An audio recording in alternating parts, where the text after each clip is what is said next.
तो दोस्तों, बॉलीवुड इंडस्ट्री पूरी तरीके से नीचपनाई और दोगलाई पर उतर चुका है। जी हां, ये वही बॉलीवुड इंडस्ट्री जो कल तक भोजपुरी इंडस्ट्री को अश्लीलता का घर मान रहे थे, अश्लीलता का जड़ मान रहे थे, आज वो खुद रंडी रोना और नंगा नाच कर रहे हैं। जी हां, हम ऐसा क्यों कह रहे हैं, आप वीडियो को लास्ट तक देखिएगा।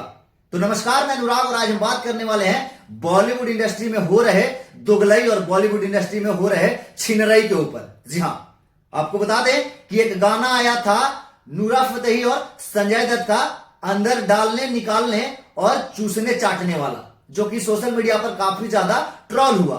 और इस गाने को ट्रोल होने के बाद इस गाने में जो भी एक्टर एक्ट्रेस संजय दत्त और नूरा फतेही हैं, उन्हें ट्रोल करने के बाद नूरा फतेही खुद सोशल मीडिया पर आकर के इस गाने को लेकर के सफाई देती है और उस बॉलीवुड इंडस्ट्री का सच्चाई का पोल खोलती है। जी हां, वो कहती है कि मैं ये गाने का लिरिक्स 3 साल पहले कन्नड़ में की थी, या फिर कन्नड़ में मैं सुनी थी, या फिर पढ़ी थी, या फिर जानी थी, जिसका मतलब ये नहीं था, उस लैंग्वेज में मतलब ये नहीं था। लेकिन मैंने बॉलीवुड में इतने बड़े आइकन को देख करके, यानी कि संजय दत्त को देख करके, मैं ये गाने को करने के लिए तैयार हो गई। जी हां, और साथ में ये भी बताई कि ये जो मेकर्स है ना, ये मेरे साथ बहुत बड़ा दोगलाई किए हैं।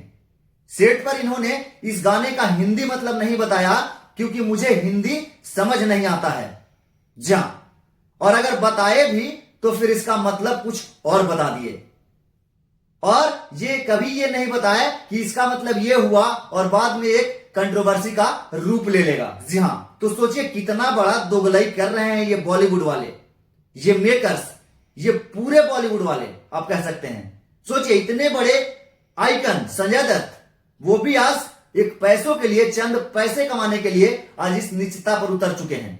जी हां, साथ में इन्होंने ये भी कहा कि उस गाने में जो भी इमेज यूज किया गया है मेरा या संजय दत्त का, वो एक एआई जनरेटेड इमेज है, जिसके खिलाफ मैं हमेशा से हूं। साथ में इन्होंने ये भी कहा कि मैंने मेकर्स को मना किया कि ये मेरे छवि को धूमिल करेगा, ये गाना मेरे इज्जत से बढ़कर नहीं है, इसे रिलीज नहीं किया जाए, और मैंने इसका कहीं पे भी प्रमोशन नहीं किया। तो सोचिए, इस तरीके का सफाई कहिए या फिर ये बॉलीवुड का सच्चाई कहिए, ये है बॉलीवुड का अस्तित्व। जो दूसरे इंडस्ट्रियों को बुरा बना रहे थे, अश्लीलता का घर बना रहे थे, आज वो रंडी रोना कर रहे हैं, नंगा नाच कर रहे हैं। जी हां, तो वीडियो अगर अच्छा लगा होगा तो दूर दूर तक शेयर कीजिएगा और कमेंट में अपना राय जरूर दीजिएगा।